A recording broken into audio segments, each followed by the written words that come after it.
selamat siang semuanya. Pada video kali ini saya coba buatkan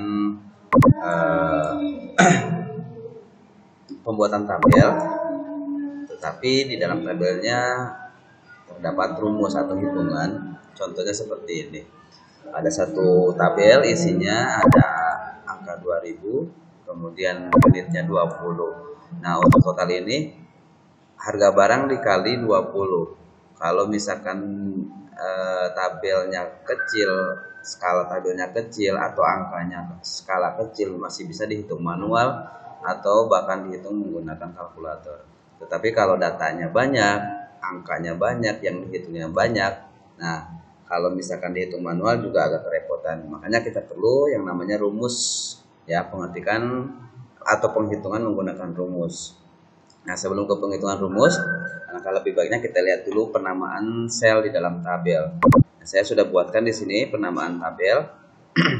Jadi di dalam sebuah tabel, ya, itu ada yang namanya kolom dan ada yang namanya baris. Kolom itu ke samping, ya, kemudian baris itu ke bawah. Nah, untuk kolom diberi nama kolom maksudnya untuk sel di kolom. Dalam satu kolom diberi nama sel A, kolom A. Kemudian sebelah kanannya diberi nama B, sebelah kanannya lagi diberi nama C, dan seterusnya. Sedangkan untuk baris ke bawah diberi nama selnya itu 1, 2, 3, dan seterusnya.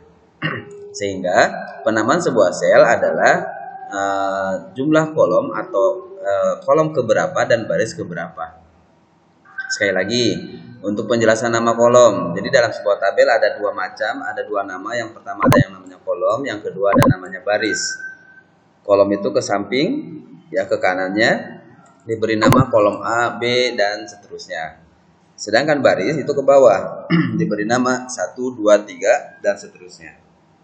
Nah, sedangkan untuk kolom dan baris tersebut dinamakan dengan sel. Selnya itu kolom keberapa dan baris keberapa. Ya, kita contohkan lagi di bawahnya saya sudah buatkan. Ini tadi kan kolom A, sedangkan barisnya baris ke-1, sehingga diberi nama A1. Kolom B, baris ke-1, berarti diberi nama sel B1. Kolom ketiga dan seterusnya nih, ini mengikuti, ya, atau berurutan. C1, D1, dan seterusnya. Jadi kalau ada ke sebelah kanan berarti E1.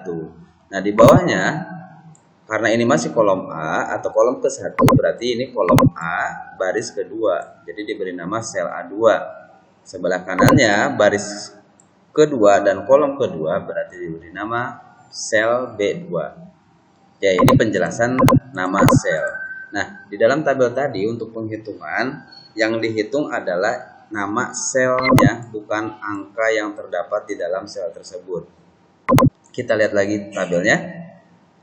Nah, dari penjelasan yang tadi, ada di sini angka 2000 dan ada angka 20. Maka yang dihitung adalah selnya, bukan angkanya. Bukan angkanya tetapi selnya. Jadi di rumusannya, maksudnya, ya, di rumusannya adalah yang dihitung adalah isi selnya, bukan angka yang terdapat di dalamnya. Jadi maksudnya berapapun yang diketik di sini maka akan dihitung secara otomatis.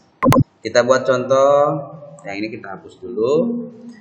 Nah, sekali lagi, kalau misalkan nilainya kecil bisa manual, ya, 2000 dikali 20 unit langsung bisa. Tetapi kalau datanya banyak, kalau anggapannya ini datanya banyak, tabelnya banyak, sehingga untuk manual mungkin agak repot, maka dibutuhkanlah rumus. Oke, langsung ke rumusnya. Ini sel A, B, C, D, E. Berarti sampai E, kemudian ini baris 1 dan baris kedua. Jangan sampai terkecoh. Nah, kadang ada yang, karena di sini ada angka 1, maka ada yang bilang ini baris ke-1. Yang dimaksud dengan baris ke-1 adalah yang ini. Ini maksudnya baris kedua. Nah, sedangkan yang akan kita hitung adalah ini 2000. Berarti 2000 itu ada di sel apa? Kita hitung A, B, C. Berarti di sel di kolom C baris kedua, berarti C2. C2 ini, ya. Kemudian sebelah kanannya berarti D2. Sehingga rumusnya adalah C2 dikali D2. Nah, sekarang kita pakai rumusnya. Cara masuk rumusnya adalah klik insert. kemudian bukan insert, serasa maaf, aduh pencet. Cara mengetik rumusnya, nah di sini di layout ya, bukan di insert, di menu layout. Kemudian kita hitung yang tadi, kemudian kita klik ini formula, klik formula, muncul kotak isian formula. Di sini ada bagian formula sama dengan SumLab. Ini sudah otomatis atau rumus yang disarankan, maksudnya dia akan menghitung sesuai dengan lokasi atau letak kursor berada. Ya, angka atau rumus yang muncul di sini akan otomatis muncul sesuai dengan posisi kursor. Kita coba dulu ya. Kalau misalkan kursornya ada di bawah sini, kita coba masuk ke formula. Nah, ini sekali lagi ini saran dari Microsoft Word-nya untuk penempatan rumus. Sedangkan rumus yang mau kita pakai bukan yang ini sekarang ya. Oke, jangan terkecoh ke situ. Kita ulangi, masih di kolomnya atau selnya total, masuk ke formula. Nah, rumus yang ini karena kita akan menghitung dengan rumus yang berbeda, kita ganti dulu rumusnya atau kita hapus dulu. Diawali dengan sama dengan. Tadi sudah kita ketahui bahwa ini adalah sel C2, kemudian ini sel D2. Berarti kita tinggal ketik manual C2. Kalau rumusnya adalah penjumlahan, berarti kita klik plus. Karena ini pengkalian ya, kali harga barang kali unit, maka yang diketik adalah kali. Nah, pengetikannya pakai bintang. C2 kemudian D2. C2 untuk harga barang, D2 untuk unit. Oke, bisa dipahami dulu sampai sini sebelum kita klik OK. Formulanya adalah sama dengannya tetap diketik ya, C2 dikali D2. Artinya isi yang ada di sini C2 dikali dengan isi yang ada di sini.